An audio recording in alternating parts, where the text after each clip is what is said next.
Uh-oh, go live. All right, we are live in Scottsdale, Arizona. This is very exciting. My name is Jane Velez Mitchell. I'm the founder president of Unshade TV, the world's only vegan animal rights streaming television network, and we are bringing you a monumental event here from Scottsdale, Arizona. People are getting ready. We've got a whole bunch of people here who are just, including Dr. Sailesh Rao. You see him right there. He is getting ready to do his keynote statement, the opening statement, and we're just very excited.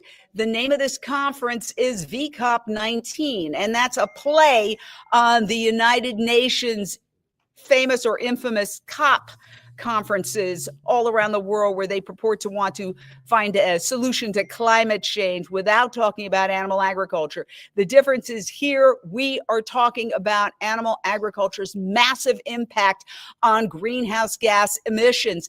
And we're basically saying you cannot solve the climate crisis without including animal agriculture, which a lot of the environmental organizations don't want to do because essentially they've been co-opted by the meat and dairy industry. I am here with the MC of the event, the one and only Renee King Sonnen, founder of the Rowdy Girl Sanctuary, who is really one of the leading voices globally for a transition to a plant-based culture, society. Former cattle rancher turned vegan advocate. Renee, tell us, what are you hoping to accomplish here as the master of ceremonies, or should I say mistress of ceremonies? Well, the main thing I'm hoping to accomplish here is to be a channel for all these absolutely fabulous voices that are here this weekend in Scottsdale. The voices that are here are so amazing. Of course, we have the founder of this movement, Dr. Sailesh Rao. We have the infamous Jane, who you just heard from, that came all the way down here. In fact, Jane met Sailesh at Rowdy Girl Sanctuary, the original one, in 2018 or 2017. And that's when we all kind of started putting our heads together and realized that we had to really be a force to create this movement for a vegan world by 2026. And, you know, the point is that we must all visualize with everything in us that we can create the foundation, the footprint, the imprint of a vegan world by 2026. We just got to get to that tipping point, y'all, and we got to do it. And so my hope here as the mistress of ceremonies is to be the voice for all these wonderful people that have gathered here for this purpose. Well said. Very well said. And we are bringing you cutting edge technology going live. We're at the Natural Grocers Association. And what was very interesting, I'll be typing some of the banners as we go because we were only given a couple of minutes to come in and set up before going live. Essentially, this is a supermarket. And so we are live from Arizona. And I just created that banner. You're going to go behind the scenes with us today because we want to bring you this groundbreaking, life-changing conference, Vegan World 2026.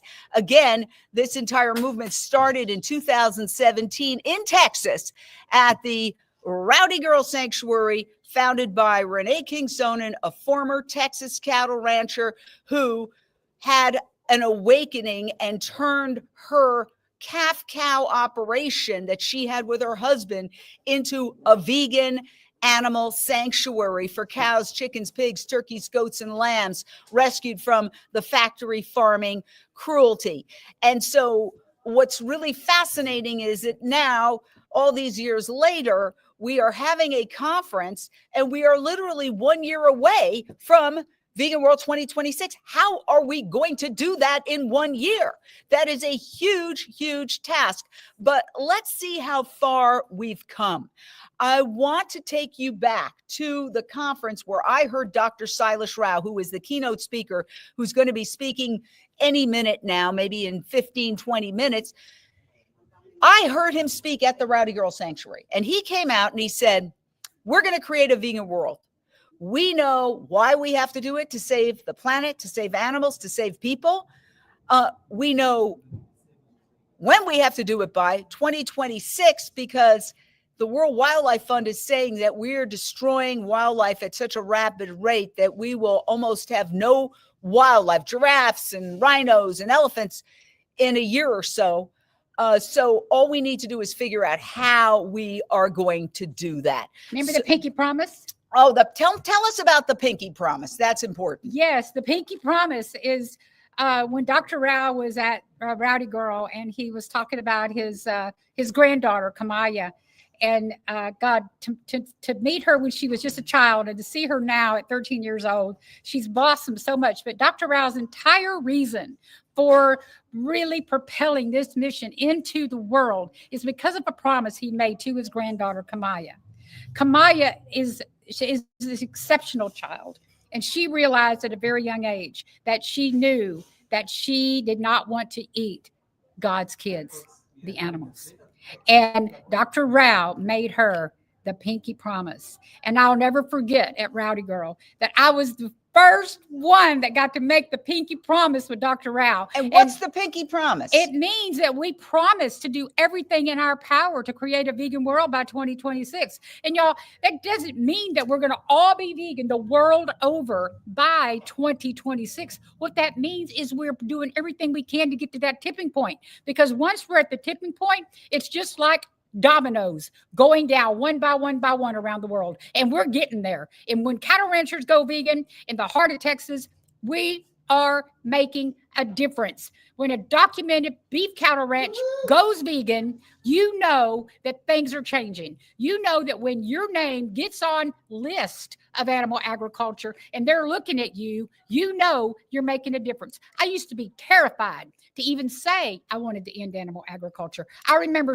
losing my breath at the very thought of it. Today, I boldly proclaim, I am here 100% with everybody in this room to end animal agriculture now. Hee-haw! I love it. I love it. Wow. We are live from Arizona at the start of VCOP 19, Vegan World 2026 conference, coming to you live from Scottsdale, Arizona, as the speakers get ready to take the stage. Our keynote speaker will be Dr. Sailesh Rao, who I personally consider a visionary, and we have done an entire documentary at Unshade TV about Dr. Rao called Countdown to Year Zero. It is streaming on Unshade TV, the world's only vegan streaming television network, which is coming to you right now. You can watch it. It's called Countdown to Year Zero. We were in Costa Rica when we did that. Yes. And essentially what it says is we have to create a vegan world. How are we going to do that? And what we can do is rewild. Basically, for 10,000 years, humans have been burning forests. The problem is forests absorb carbon, and so they lower the temperature. Again, I am not an environmental scientist, but this is what I've gleaned from talking to Dr. Rao and talking to other experts. So if we reforest the land that is currently being used for animal agriculture, which is a huge percentage of planet Earth, we can start to reverse the Earth's temperature back to where it was, let's say 200 years ago in pre-industrial times, because trees absorb carbon. Now, why do we need to eliminate animal agriculture in order to do that? Well, again, a large percentage of the planet is being used for agriculture. People think, okay, that's potatoes and carrots. No, it's commodity crops that are fed to farmed animals. Yeah. People don't realize 85% or more of all soy produced is fed to factory farmed animals. So if we eliminated factory farming of animals, reduced those animal populations, and then took all that land that we're not using anymore and rewilded it, we would be able to allow those trees to absorb the carbon and bring down the Earth's temperature. Do you want to elaborate on that a little bit, Renee? Well, I tell you, it makes so much perfect sense to my brain that if all we're doing is throwing concrete all over God's creation, that we're going to heat up the planet. If all we're doing is creating cesspools of like urine and feces and dead flesh all over God's creation, and we're letting all that get into our oceans, you're going to create dead zones. It's a no-brainer that we need to bring our earth soil back to life. We need to rewild, reforest. It may be like buzzwords, y'all. Let's just stop killing the planet. Let's start living in a world where we let all species, all earth, all God's earth thrive. We all are here, and we should all, each one of us, be allowed to live and breathe on this planet. Well said. And again, we are waiting for the keynote speech to begin. We're coming to you live from Scottsdale, Arizona, where VCOP19 is underway at a natural supermarket. So a lot of fruits and veggies over this way a little bit. My name is Jane Velez Mitchell. I'm the founder president of Unchained TV, the world's only vegan streaming television network. And what we're talking about is how to save our planet. We have a planet in crisis. It's not just me saying it. It's Sir David Attenborough has a great documentary called Breaking Boundaries. There's only about 9 boundaries. We're already breaking through 6 of them. We're talking about things like the collapse of the glaciers. Once those boundaries are broken, there's no turning back. You can't go on Amazon and order new glaciers. It's over, people. So we are really trying to wake the world up to a very simple solution. You can fight climate change 3 times a day by transitioning to a plant-based diet, because you can reduce your greenhouse gas emissions footprint by 75%, going from a heavy meat eater to a plant-based diet. So we've got some comments coming up here. Let's see what people are saying. Yes, amazing work, you guys. Animal agriculture is killing us. That's cool. Renee King Sonnen, Pinky Promise. So I want to ask you, Renee, tell us your story, because I don't know if we can say you have a project. It involves writing. Can we say? Yeah, we can say yes. it. Renee King Sonnen has written a book. It's absolutely extraordinary. Her story of how she went from a cattle rancher's wife to one of the leaders of the vegan movement. Can you tell us, Renee, your story essentially? What happened, and how'd you go from a cattle rancher's wife working on a calf-cow operation to a leading voice for veganism? Well, I'll tell you how it happened. It was, I had to go crazy. I had to go crazy and lose my mind. I had to lose everything about who I thought I was. In Angleton, Texas, 2010, Tommy Sonnen and I, my husband, the cattle rancher, got married. And it took me 4 years to realize that while I was on that cattle ranch, the animals that were there, the cows, became very, very, very sentient to me. They became just like my dogs and cats. I didn't expect that to happen. I had no vegan friends. It all happened when I bought a calf named Rowdy Girl. I named her Rowdy Girl. She since has become like my persona. It's like she and I interchange our personalities, and I'm here really because she woke me up. She was my vegan advocate. And when I was bottle feeding Rowdy Girl, she was feeding me. She was feeding me information into the world of bovine, into cows. I began to see them. I began to notice who they were individually. I'd never noticed individual traits of cows before.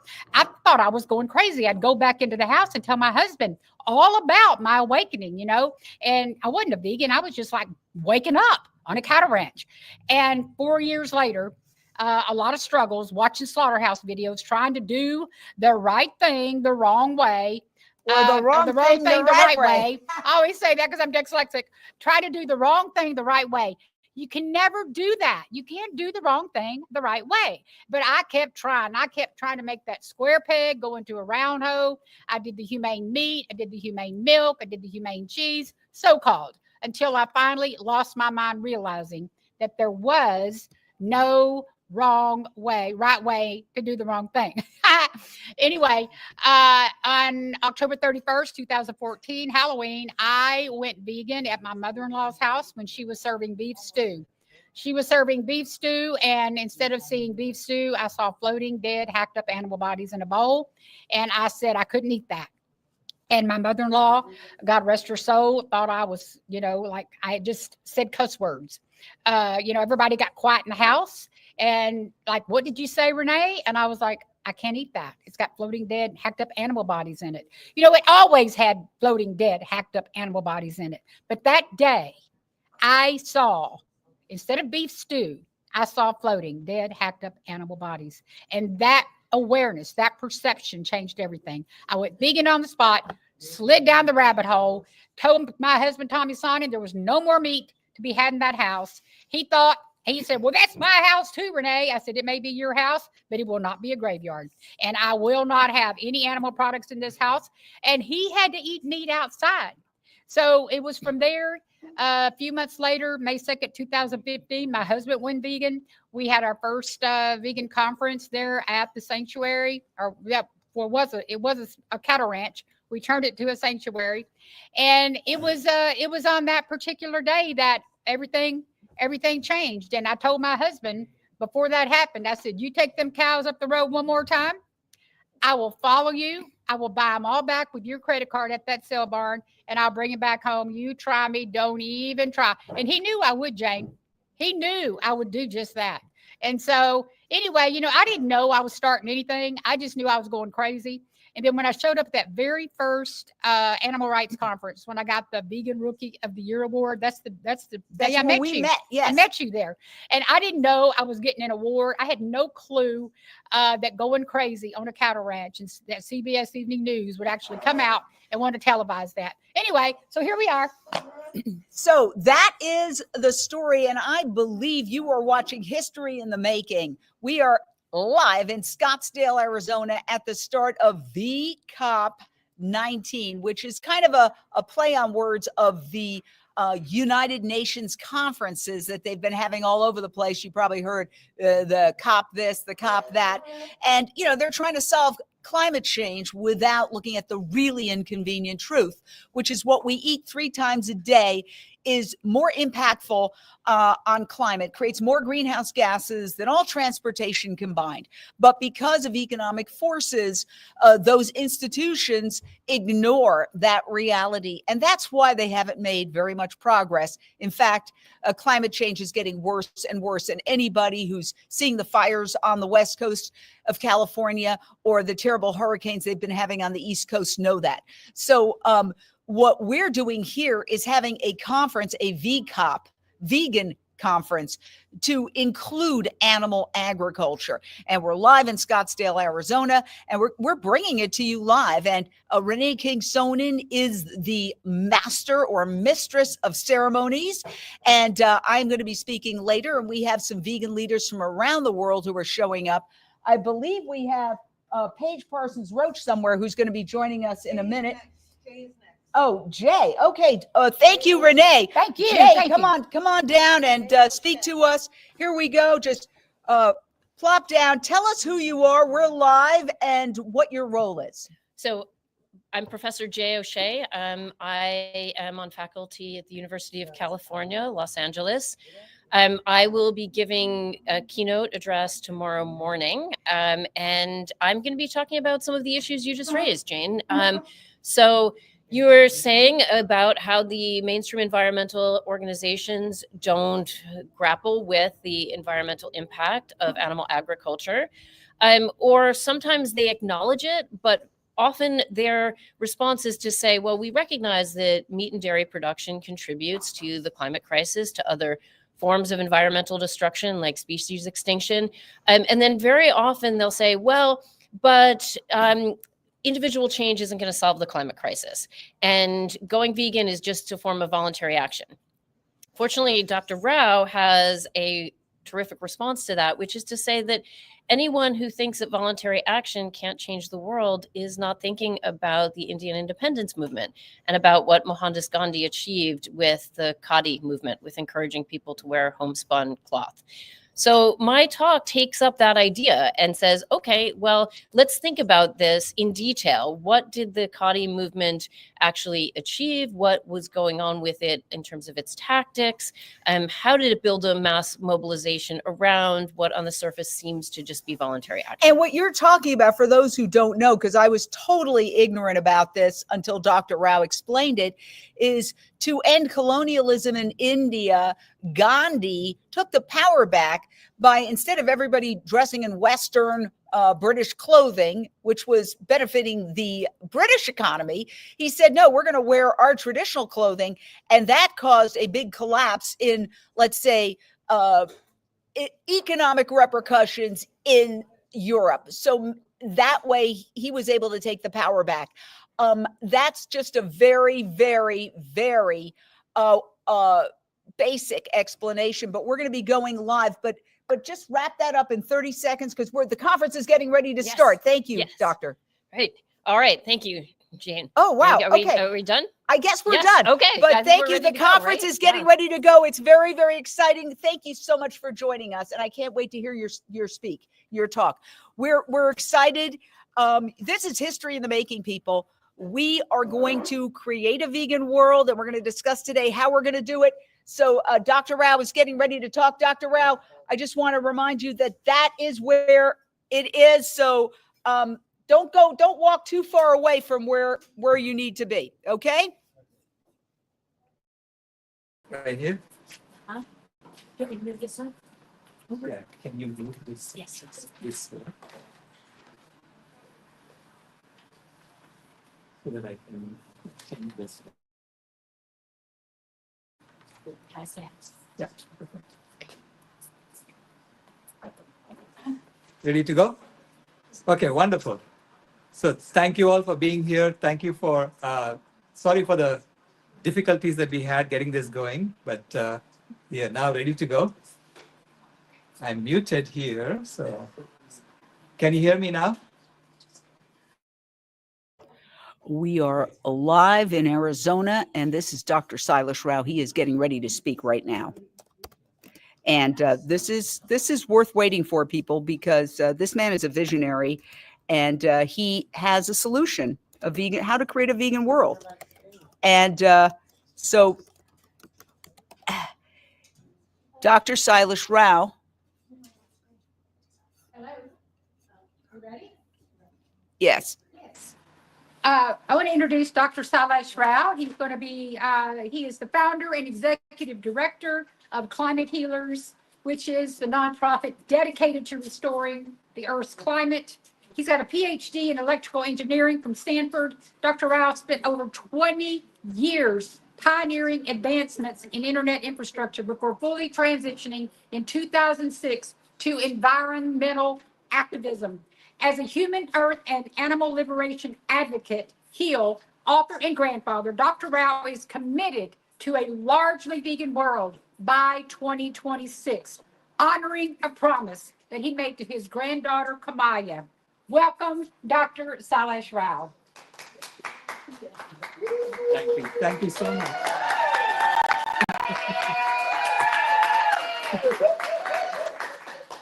Thank you all. We are in a very, it's a very critical situation on the planet. So I want to talk to you now about how do we get to a vegan world within the next 2 years. So this is what I call, this presentation is about the roadmap to a vegan world by 2026. And you see here this difficulty of climbing up to where we need to go, turning from something that was red and square to something that's beautiful and circular, a vegan world by 2026. Now, veganism, we have all come to veganism from multiple angles. Some people come to it from the angle of health. So that's the angle, the health portal that people get to veganism from. And then there is ethical. This is what's happening to the animals. Or spirituality. Some people do it because it elevates their consciousness. And finally, some of us do it for the environment. no matter which portal you come to veganism from, ultimately, you're going to see all four aspects of this veganism. So to me, veganism is a journey. It's not a destination.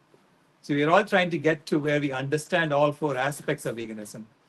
And when you do it for health or ethics or spirituality, you don't really have the same sense of urgency that I felt when I did it for the environment. I came in through the environmental portal and I immediately felt like I was dealing with a house on fire. Okay? And when you're dealing with a house on fire, you don't talk about how to color the living room or what are we going to have for breakfast, which, by the way, I forgot to bring the breakfast in. I apologize. Yeah. So you don't talk about what you're going to have for breakfast, what are you going to have for lunch. You don't talk about normal things.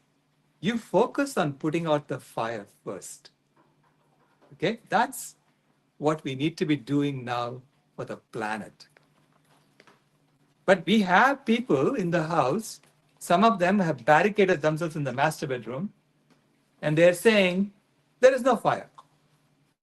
We refuse to believe there's a fire. Okay? Even though you can see the fire. There are some, who are saying, well, there's a fire, but let's pour some gasoline on it. That's what's going to help the fire. And you're sitting there saying, what is wrong with people? Why are they behaving like this? Because they're so used to throwing things in that catch fire. I've been watching this on the planet for now 16, 18 years. And in 2009, the Stockholm Resilience Center said there were 3 fire alarms that are blaring on the planet. One had to do with biodiversity, one had to do with climate change, and climate change was still in the orange zone, okay, if you look. And then the other one had to do with the nitrogen loading. So there were 3 fires that they said in 2009. 3 fire alarms blaring. And there is one big fire on the planet. And then in 2015, they said there are now 4 boundaries crossed, which means there are 4 fire alarms that are blaring. Climate change is still orange, you see? And then they included land system change as another fire alarm that's blaring. And then biodiversity loss and nitrogen and phosphorus loading. And by 2023, now they're saying there are 6 fire alarms blaring on the planet. Okay? 6 fire alarms blaring on the planet. And this year, the Stockholm Resilience Center announced that the 7th one is also blaring. So there are 7 fire alarms that are blaring on the planet. But if you look at how the mainstream media and mainstream scientists deal with this problem, they are narrowly focused or just on the climate change. They're narrowly focused just on climate change, and within climate change, they're narrowly focused on fossil fuels. Because they're trying to make money off of this problem. Yeah, and that's the major issue. So there is this huge cow in the room, because if you look at all the other fire alarms that are blaring, the leading cause is animal agriculture. And everybody knows that. All the scientists know that the leading cause is animal agriculture for all the other issues. But the media only focuses on climate change and only on the fossil fuel component of climate change. So it's as if you got this rap sheet, right? Where fossil fuels is a small, tiny rap sheet. And animal agriculture has this huge rap sheet and no one's looking at it. But we are looking at it. As a systems engineer, I have to look at every aspect of this problem before we address the solution. How do you solve the problem? You have to look at the entire thing. And when you look at it, you clearly realize that animal agriculture has to be dealt with first. So this is why I'm absolutely convinced that there is going to be a vegan world by 2026, because at some point we are going to discover that there is a fire. That we have been pretending there is no fire, but there is a fire, and that we have to put out the fire. And the only way to put out the fire is for the world to go vegan. Okay? And the reason is because of how we use land on the planet. Land has 3 times as much carbon as the entire atmosphere. And on land, we have cut half the trees on the planet. Okay? Half the trees on the planet, mainly for raising animals for food. So if you look at how we use land on the planet, and this is data straight from the Intergovernmental Panel on Climate Change, just 1% is built land. This is cities, railroads, highways, and so on. 11% is unused land, deserts, mountains, etc. 22% is monocultured forests for timber and paper and things like that. Only 9% is original forests. 37% is grazing land for animals. And on that grazing land, we have cut almost all the trees that used to be there. Okay? And then 12% is cropland. And half of the crops are being used to feed animals, which means animal agriculture is taking up 43% of the land area of the planet, the ice-free land area of the planet. And it's only providing us with 12% of the food we eat in terms of dry weight. So if you think of, go to a supermarket and you start weighing all the food that's out there, how much of the food will be plant-based and how much of that will be animal-based? You'll realize that animal-based is very, very small compared to the plant-based. Okay? So that's why if you look at the weight, only 12% comes from animal sources, for which you're using 43% of the land area of the planet.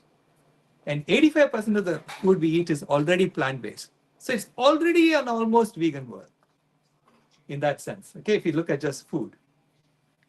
And then the remaining 3% comes from the ocean, for which we have been destroying the entire ocean. We are actually bottom trawling an area the size of South America every year to catch the last remaining fish in the ocean. So this is why if the world goes vegan and we turn that 85% into 100%, which is only an extra 15% that we need to add to the plants that we are already eating, then you can release 40% of the land area of the planet back to nature and the entire ocean back to nature. And when you release land back to nature and the ocean back to nature, nature heals automatically. Yeah?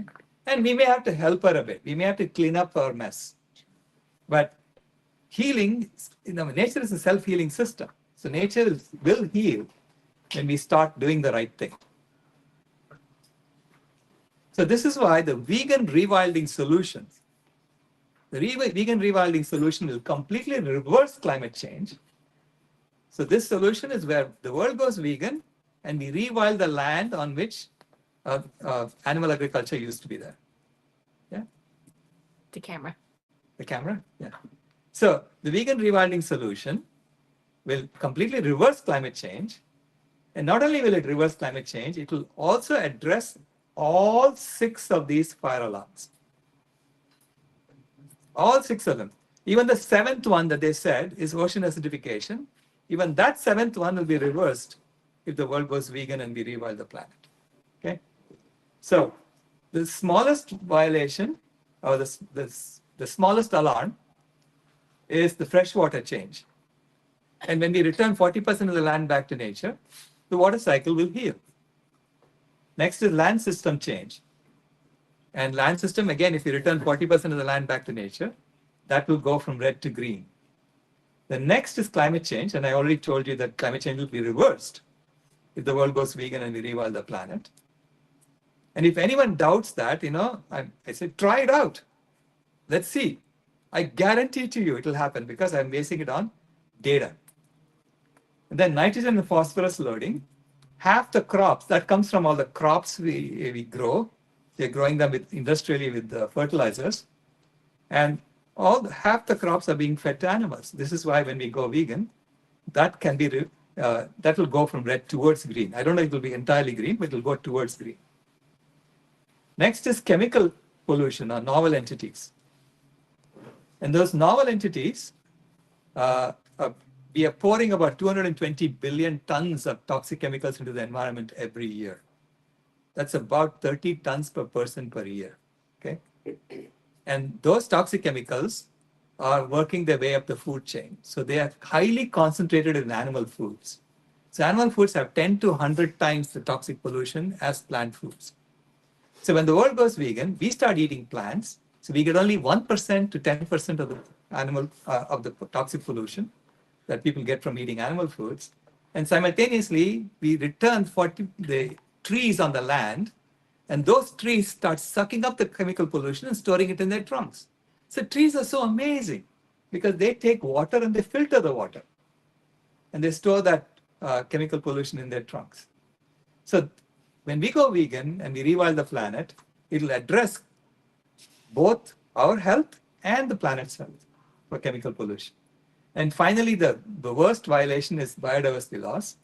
And this is the reason why I made the pinky promise to my granddaughter, because I don't want all wild animals to die off.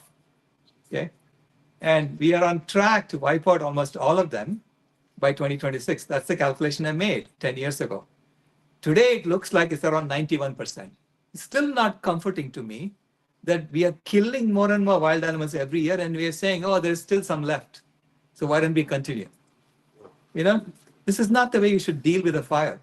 We have to address this as quickly as possible.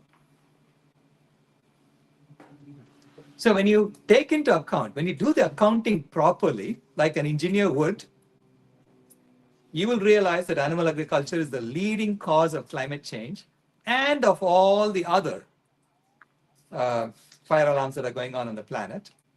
And we wrote a position paper stating that it's at least 87% of greenhouse gas emissions. And that 87% comes from 31% from direct emissions and 56% from carbon opportunity costs. And opportunity costs, as an engineer, I have to count it. Okay? If you tell me you shouldn't count opportunity costs, I say, you're telling me something against my profession. I will refuse to write any paper that doesn't count opportunity costs. Okay? So when you do that, it's 87%. And recently, Jared Bishop published a paper showing that animal agriculture is actually not 31%, it's more like 52%. So then when you add the opportunity cost, it's over 100%. In fact, based on the sixth assessment report, my assessment is now 118%. So you ask, how can animal agriculture be more than 100%? It means that if the world goes vegan and we let the forest rewild on the land that we're using for animal agriculture, you will see the CO2 level in the atmosphere come down year by year, even though you're driving around in cars and going around, heating up your homes like you used to. That's the power of trees to reverse climate change. Okay. Now, why is this not common knowledge? It is common knowledge among scientists. They know this. And they're pretending not to know it because it's their job. They will lose their jobs if they say these things out. So Gus Speth said, I used to think the top environmental problems are biodiversity loss, ecosystem collapse, and climate change. I thought that with 30 years of good science, we could address these problems. But I was wrong. The top environmental problems are selfishness, greed, and apathy. And to deal with those, we need a spiritual and cultural transformation. And we scientists don't know how to do that. Well, that's what veganism is. It is a spiritual and cultural transformation. And that's the transformation that we are doing from the grassroots now. Okay? And in the climate heating phase, we have created a system that rewards selfishness, greed, and apathy. So when you have a system that rewards selfishness, greed, and apathy, and we call it capitalism, you shouldn't be shocked that people are selfish, greedy, and apathetic, because that's what you're rewarding. Okay, so we have a system that's designed for heating the climate, and we have done something amazing. We have actually ended the 5th major ice age in the Earth's history by heating the climate. But to do that, we had to reward selfishness, greed, and apathy. So we had to go from a climate healing species to a climate heating species, because we are all born climate healing species. So what is the climate healing phase? Here you'll do the opposite. From selfishness, greed, and apathy, it's selflessness, generosity, and activism. Okay? And here, instead of man being above woman, above animals, which is what the ego phase is, here is man and woman are serving the animals. That's what I call the saver phase. So we are restoring the ecosystems of the planet. And then once we are done with the climate healing phase, we get to the climate harmonizing phase. We are going to keep the life support systems of the planet within the green zone forever. And to do that, you'll be in the climate harmonizing phase. And that's what is called the eco phase, where, we will all be Buddhas. Let's aim for that. Okay? Enlightenment, awareness, and acceptance. This is what we will be doing mostly. We don't have to do much. So, but this requires a transformation. It's a transformation spiritually and culturally. A transformation from a current system that's based on deception and domination and death, disease, and destruction. Deception and domination. If you can con people and get money out of them, you'll be rewarded. You'll be lauded by people, especially if it's within the rules, right?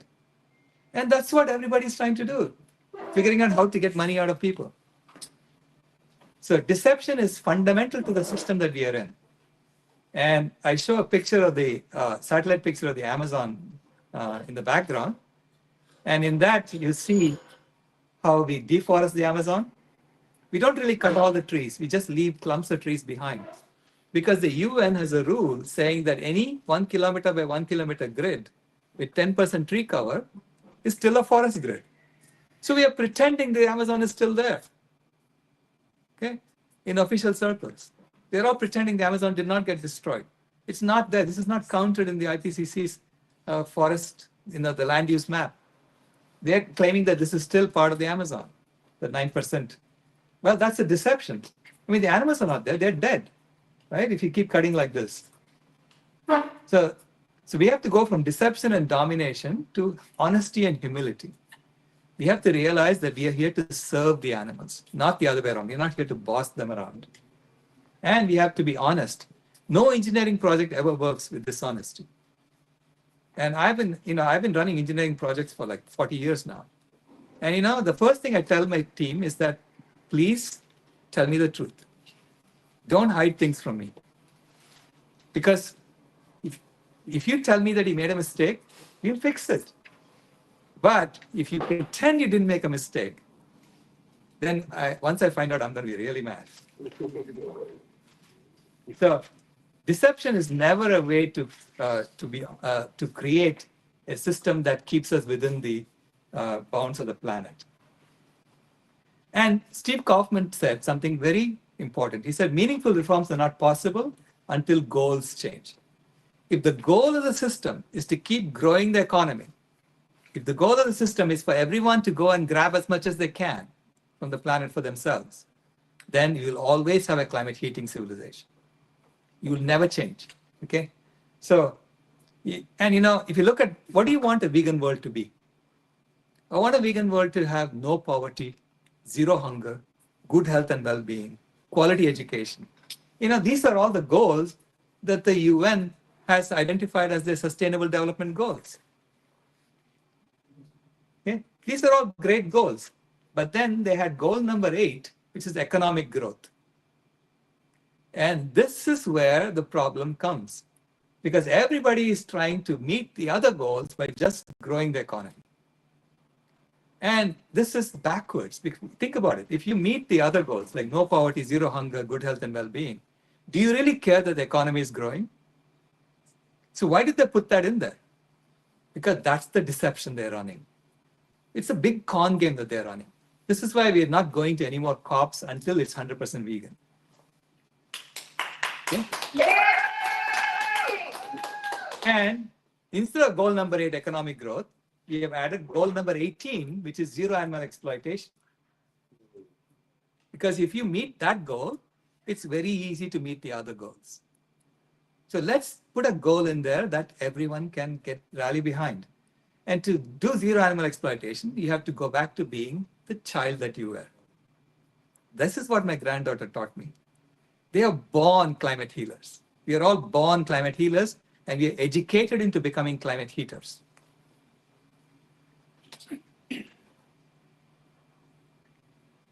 Now, here's an illustration of why economic growth will you will never be able to meet goal number 4, good health and well-being, or goal number 3, good health and well-being, as long as you're focused on economic growth. Because the American College of Lifestyle Medicine pointed out that 90% of the healthcare economy depends upon these 15 chronic diseases that are caused by these 8 risky behaviors. Okay? Poor diet is number 1, then physical inactivity, smoking is number 3, lack of health screening, poor stress management, insufficient sleep, poor standard of care, and excessive alcohol consumption. So in a system that's trying to grow the economy, these 8 risky behaviors are being encouraged to every one of us. So children are being sort of, deceived into doing these things. They are being given bad food at school because they want them to get sick as they grow older. And it's not anyone's fault, but that's the system that we are in. Okay? That's why it's a systemic issue. For instance, we tell our children to eat meat to get protein. Even though they can see that a cow is eating just grass and growing so big. An elephant is eating just leaves and getting so big. So where did the elephant and the cow get their protein from? From the grass and the leaves. So all plant foods have all amino acids. This is a paper by Chris Gardner, and he showed how all 20 amino acids are found in every plant food. So you don't have to go eat meat to get your protein. That was a lie that they taught us in school, and that lie is the foundation of the climate heating civilization. And I'll show you why that lie is the foundation. Okay? The other lie is that you need to drink milk from the mammary secretions of a cow in order to get calcium. Where did the cow get its calcium from? From the grass. Anything green has calcium. In fact, all foods have calcium. Okay? And not only that, most people are lactose intolerant. They cannot even digest this thing. Most people of color are lactose intolerant. And yet, milk is being forced on children in schools.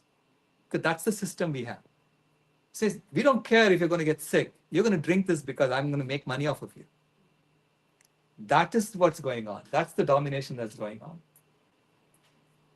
In the past, we used to do these things openly. Like in India, the colonial rulers, they deliberately engineered 25 famines between 1857 and 1947. And over 60 million Indians died of famine. And the reason, of starvation. Okay? And the reason they were doing that is that by starving people, they were convincing them to go out and work in other lands. So people are getting on ships, going to Fiji, going to West Indies, saying, give me something so I can eat. I'll do any job you want. So this was a starvation model for labor recruitment. That's what they were using. Guess what? The same starvation model is still being used today for labor recruitment. 800 million people are hungry today on planet Earth. And 8 million people are dying every year of hunger-related causes, every year. Because it's the same model. But instead of making it openly through famines, now we are doing it through convincing people that protein is only found in meat. Everybody thinks protein is only found in meat. They're all trying to eat more and more meat. And then you notice how much land you need to grow just the 12% of the food. So you'll be using more and more land to get more and more, get the protein at the top. And then people at the bottom are going to be starving. That's the system we have. Okay? It's a system that's based on this lie. The protein myth is the foundational lie. And the calcium myth is the foundational lie. And especially calcium, I point out that milk, it's only when you consume milk that you get cheap beef. Because when you consume milk, you're paying for the cow on a daily basis. And then when the cow is finished, she's all paid for.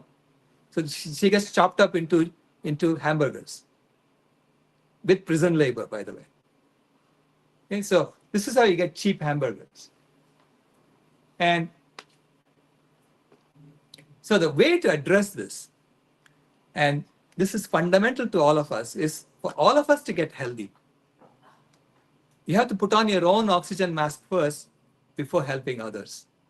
This is what I call the self-transformation. So you do the exact opposite of the 8 risky behaviors, you get the 8 healing habits. From poor diet to healthy vegan diet. From physical inactivity to regular exercise and yoga asanas. From smoking to conscious breathing or pranayama. From lack of health screening to regular health routines. I say that, good has to be cultivated. And health has to be habituated. So good health has to be both cultivated and habituated. Cultivated meaning, look at the good in people. And then you enhance the good in them. If you keep looking at the evil in people, you'll enhance the evil in them. So please enhance the good in people and then help them come in, create these healthy habits. From poor stress management to meditation and awareness. From insufficient sleep to adequate rest and sleep, and which you will get if you do the first 5. And then poor standard of care to a sense of purpose, and from excessive alcohol consumption to contact with nature. So this is the self-transformation that we need to do. And the civilizational transformation, the first thing we need to do is to educate people. We have to go out there and teach people, tell people about this transformation that's happening. That we're going to have a vegan world by 2026. Just own it, please. Tell them this is it. It's going to happen. And then adopt the 8 healing actions. So get yourself healthy. Start eating healthy food. Do these regular exercises and so on. Third is set the goal straight. So we have to drop the goal number 8 and tell the UN, look, we know what you're trying to do. You're trying to con us. We are seeing through it. Right? So stop that. And then we have to create a constitution for a vegan world and create vegan donut economics so we stay within the bounds of the planet and support rewilding efforts and finally come home to your true vegan nature. So it's a spiritual thing. And so far, we have been ramping up slowly. Okay, so we started off with books and then documentaries. And documentaries reach a number of people. Books reach a very few number of people. Documentaries reach more people. And now we are focusing more on movies and festivals. So we are planning a festival in the UK where we're going to try and get 1,000 vegan dishes available to people so they can come and taste it. We're renting a stadium to do this. And we're going to try and get celebrities to come. And then people who are vegan walk around saying, ask me anything. So this way, anyone has any questions they can address. And when you offer 1,000 vegan dishes to taste, people will come. So that's the idea. And we are doing like a fictional movie with vegan characters, a Bollywood movie based on the Pinky Promise book. So we are already working on that. Yay! So I think this way we can reach a lot more people and we can grow this movement very, very fast. Because right now the key for us is to increase the urgency. Tell people that there's an urgent fire on the planet that we have to put out. And there is one thing that we all have. We all have a hose, a fire hose called veganism. We all own that fire hose. Don't expect the government to do that. We have it and we have to use it.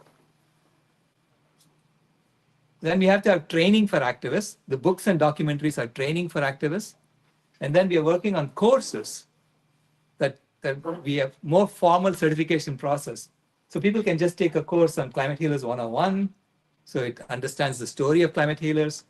And then food system transformation. How do you transform the food system? So where we will be emphasizing food healers. That's part of the workshop we are going to be doing today. And self-transformation 101. How do you get healthy yourself? So, and this is inevitable, folks. So we had a debate about this at the Oxford Union last year, and we won the debate, which means that the future, the students are telling us, future leaders of the planet are telling us that the world is going to be vegan. Okay, they know it's going to be vegan. So if They know it's going to be vegan. Why are we waiting? Let's do it right away. Right.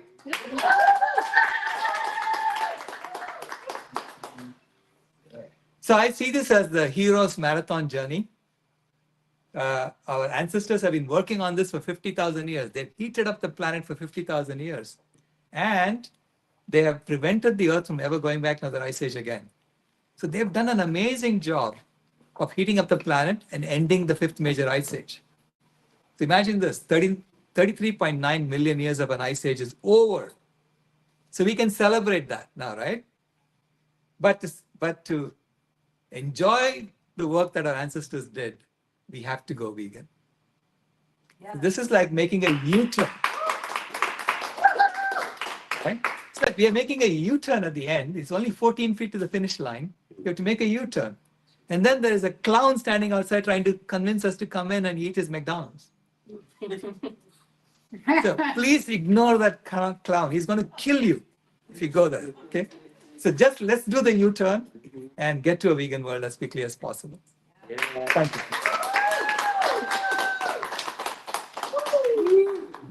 Oh, I finished. Oh, wow. What an incredible speech. This is amazing.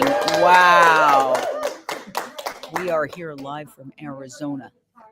Let's go back. And I'm wondering, is there anybody out there online that has any questions for Dr. Rao? Any questions coming up? There was a question from Facebook. How do you get your family members? Family members are the toughest to convince. How do you get your family members to go vegan? They're the toughest to convince. Dr. Rao. Yeah, great question. I say don't focus on those who are the toughest to change. Focus on those who are the easiest to change first. Focus on those who are on the fence, who are willing to listen to you. Your family members have a lot of history with you. And so they're remembering you the way you were before you transformed. And this is why it's hard for them to understand, But it's okay. So I say that every one of us, we have our own little niche where we can go and make changes. So this is part of the workshop we are doing later on. We talk about one more thing you can do. So you keep picking one more thing that you can do that will improve the planet for you. And keep at it. And don't worry about those who are too far away from you. Great answer. I love that. How about I have for Dr. Rao? If you have any questions out there. We have a question from the Zoom chat.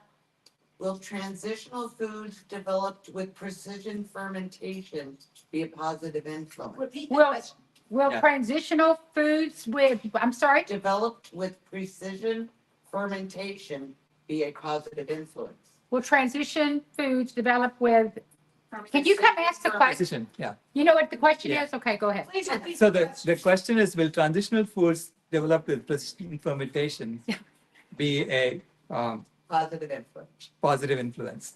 Yes, it is.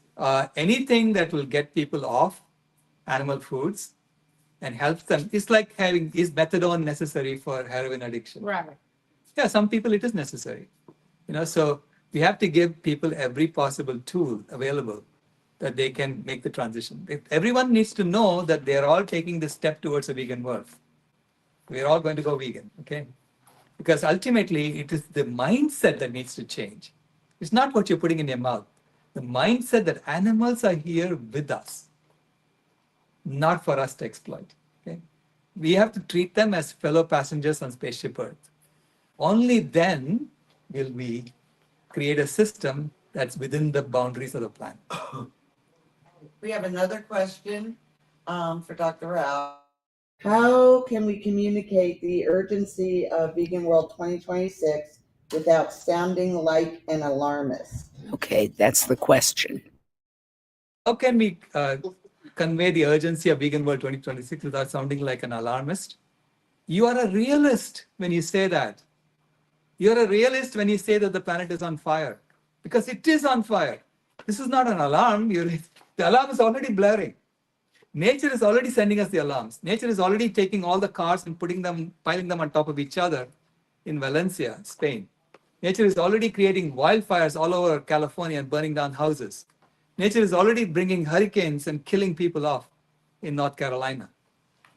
So the alarms are already going on. So you're not the alarmist. You're just saying there's an alarm, that there's a fire on the planet, okay, which is the truth.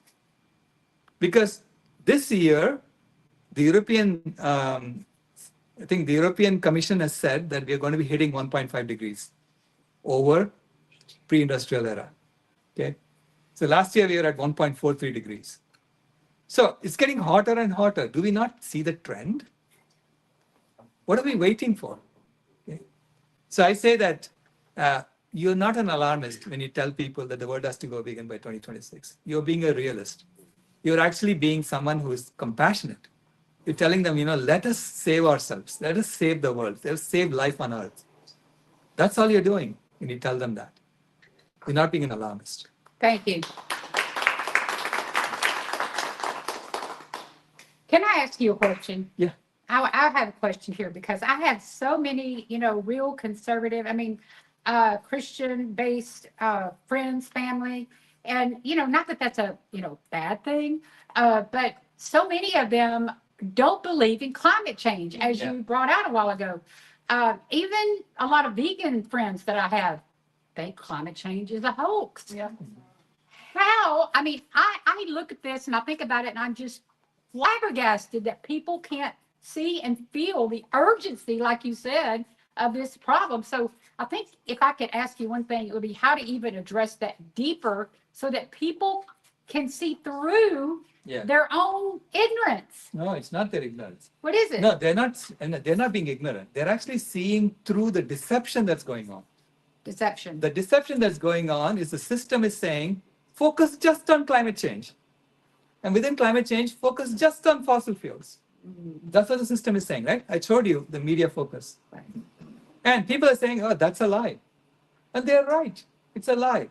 We are trying, the system is trying to lie to them in order to make money. Who's the richest man in the world today? The man who's making electric cars. Right. So they succeeded in deceiving people, convincing them that if you just buy electric cars, you can solve the problem. And you're discovering that it's getting worse and worse and worse, and you're really not solving the problem. So naturally, people are saying, hey, your story is wrong. And they're right.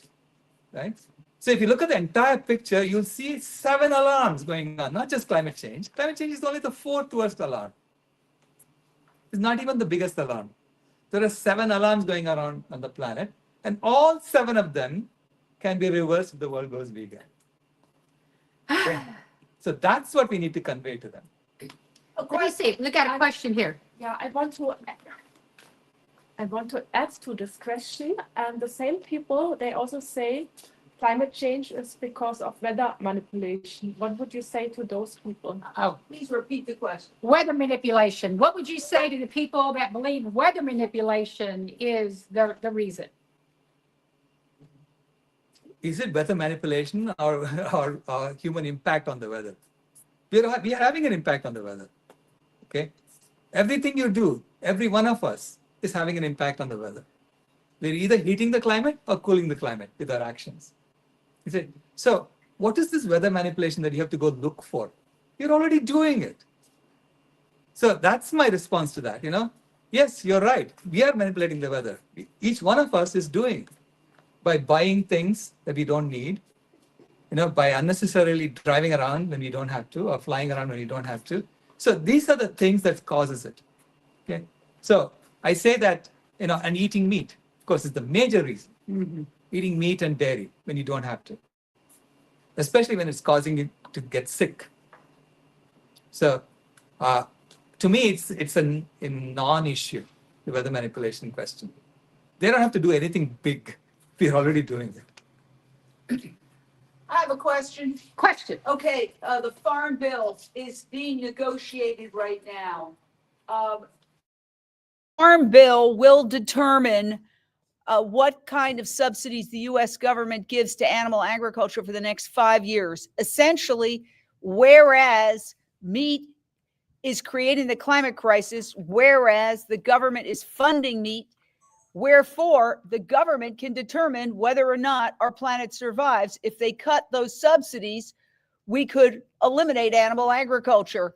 And there is a move now to reduce government waste? How can we get this move by an incoming administration to reduce government waste to address the massive government subsidies for animal agriculture and eliminate them? They heard it. Yeah. Oh, they did? Okay, here you go. Yeah, we have to keep pressuring the government to be sensible. It's absolutely, there is no common sense in the policies right now. They're supporting policies that make our children sick. They're supporting policies that make all of us sick. So they are actually doing a disease management system. That's all they're doing. They're making us all diseased and then trying to manage it. Yep. And, I refuse to be colonized anymore.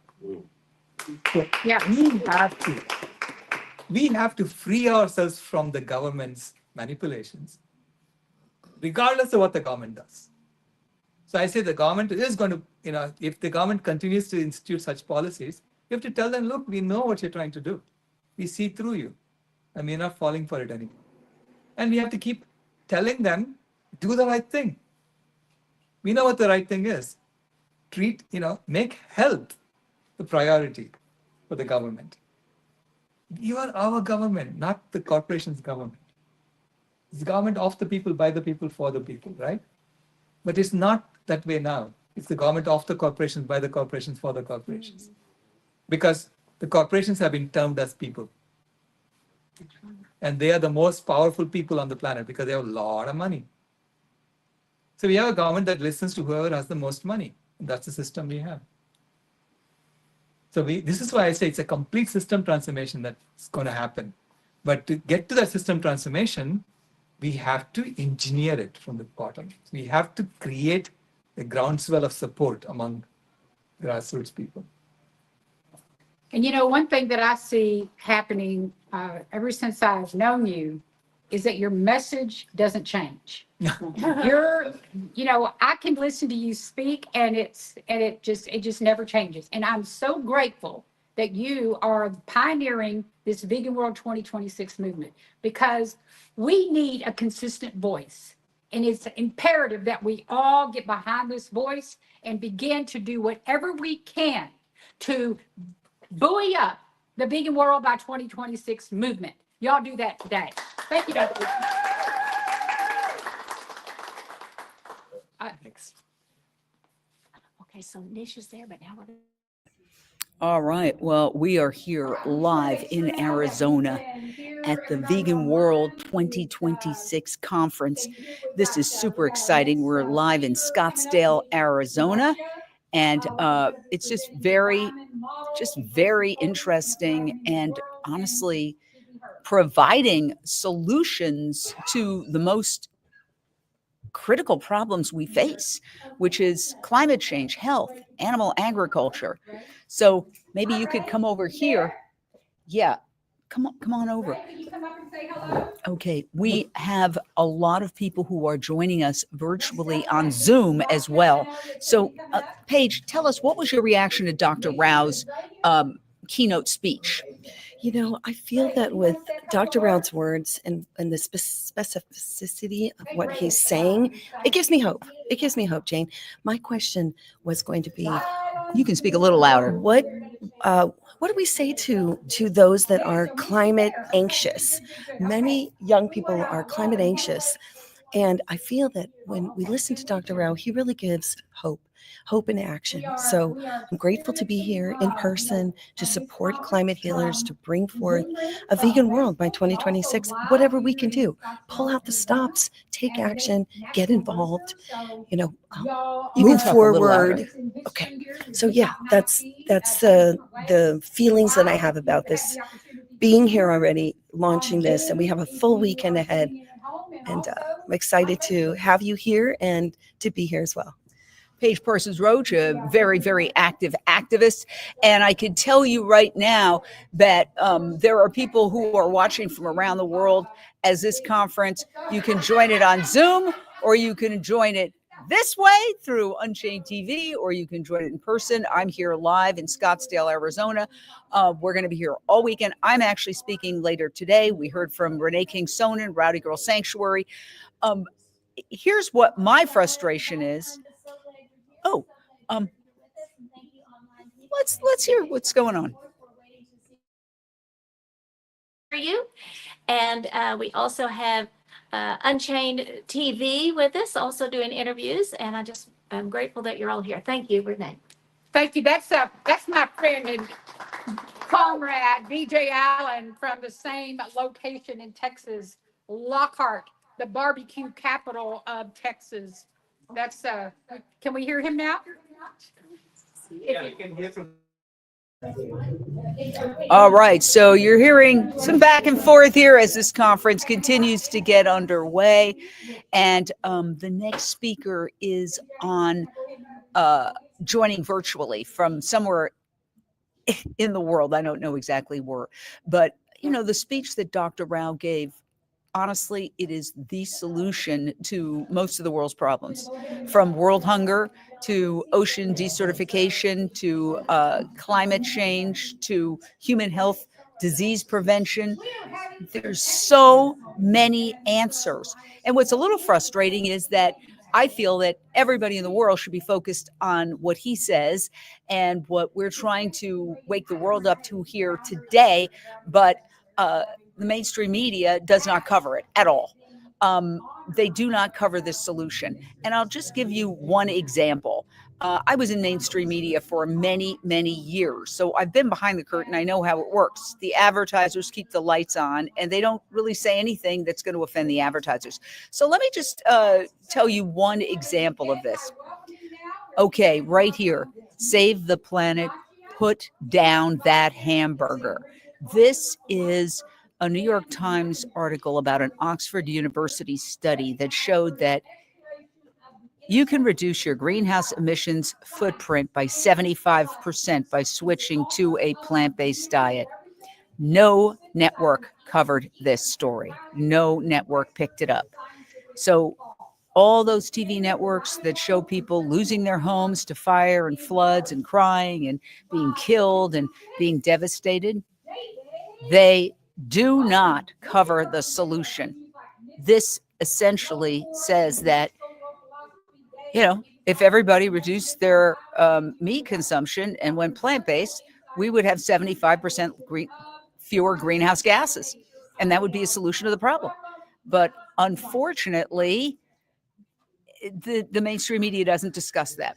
So that's just one example. And one of the reasons why I started Unchained TV, the world's only vegan streaming television network, which is available, by the way, on any cell phone. Just put in the words, one word, Unchained TV, into your App Store or Google Play, and you can download it for free. 2,000 videos explaining what these problems are. And it's also available. Go ahead. They can hear it? Okay, we're going to wrap up then. All right, so please download Unchained TV. Please download Unchained TV. We're going to come back with other speeches throughout the weekend. Go to climatehealers.org and get involved. Thank you for joining us. We are live from Arizona, and we will see you in a little bit.